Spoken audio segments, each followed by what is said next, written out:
ओम नमस्ते जी। हम अपने जीवन में देखते रहते हैं कि किसी भी सभा में एक दूसरों को अपमानित करते हुए देखते रहते हैं। सभा में हो या व्यक्तिगत रूप में हो, एक दूसरों को ऐसा करना।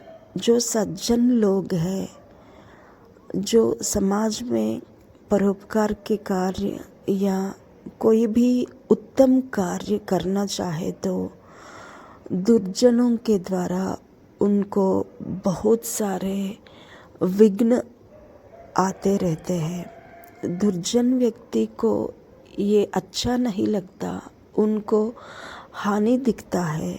सज्जनत्व को वो स्वीकार नहीं करते हैं दुर्जन लोग, इसलिए किसी भी तरह से उनके कार्य को रोकने का प्रयास हर संभव करते रहते हैं।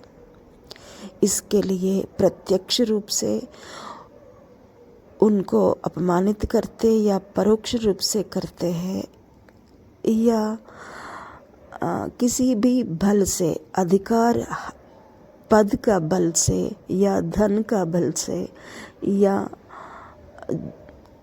उनके साथ यदि बहुत सारे लोग इकट्ठा हो गए तो जन समूह के बल से भी उनके अंदर दबाव लाने की हर संभव प्रयास करते रहते हैं। उनके कार्य को रोकने के लिए प्रयास करते रहते हैं, उनको अपमानित भी करते रहते हैं।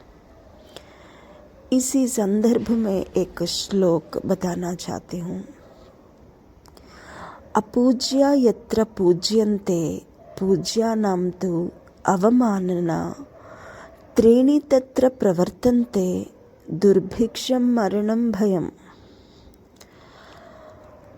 जब अपूज्य लोगों को पूजा ना करने की योग्य, पूजा करने के योग्य नहीं है, गौरवान्वित करने के योग्य नहीं है जो लोग, उनको यदि पूजा करते हैं, गौरवान्वित करते हैं उनको, यदि जो गौरवान्वित करने योग्य लोग हैं उनको यदि अपमानित करते हैं, तब उस क्षेत्र में जहाँ ऐसा होता है, उस क्षेत्र में तब 3 वृद्धि हो जाते हैं। वो 3 क्या चीज़ है? दुर्भिक्षम मरणम भयम। दुर्भिक्ष मतलब किसी चीज़ का ना प्राप्त होना दुर्भिक्ष कहलाती है। हमारे पास हर एक चीज़ हो, किसी भी चीज़ की कमी ना हो, यदि हमारे पास सहायता के लिए कोई आए तो उनको देने के लिए भी पर्याप्त हमारे पास साधन है, तो ये स्थिति सुभिक्ष कहलाती है। यदि इन दोनों में से किसी के सहायता करने के लिए या अपने लिए, इन दोनों में से किसी एक भी कमी है तो उसको दुर्भिक्ष कहलाते हैं, वो दुर्भिक्ष कहलाती है। ऐसे ही मृत्यु हो जाती है, ऐसे ही भय पीड़ित करती है। उस क्षेत्र में व्यक्तिगत रूप से हो या सामाजिक रूप से हो, जो व्यक्ति इस तरह के कार्य करता है उनको व्यक्तिगत रूप से, और जिन जिन व्यक्तियों के समाज में जिन जिन व्यक्तियों के द्वारा ऐसा कार्य होता रहता है, उस समाज में सभी को सामूहिक रूप से ऐसा दुर्भिक्ष मरण भय होने की संभावना है।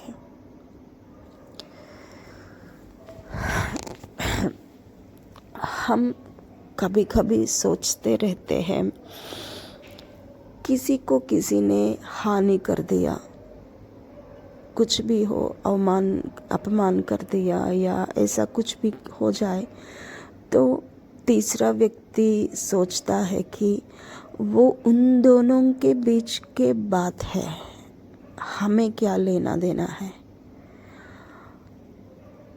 हमें तो कोई नहीं किया ऐसा, तो हमें क्यों उस बात में कुछ भी हमें क्या लेना देना है, ऐसा सोचते हैं।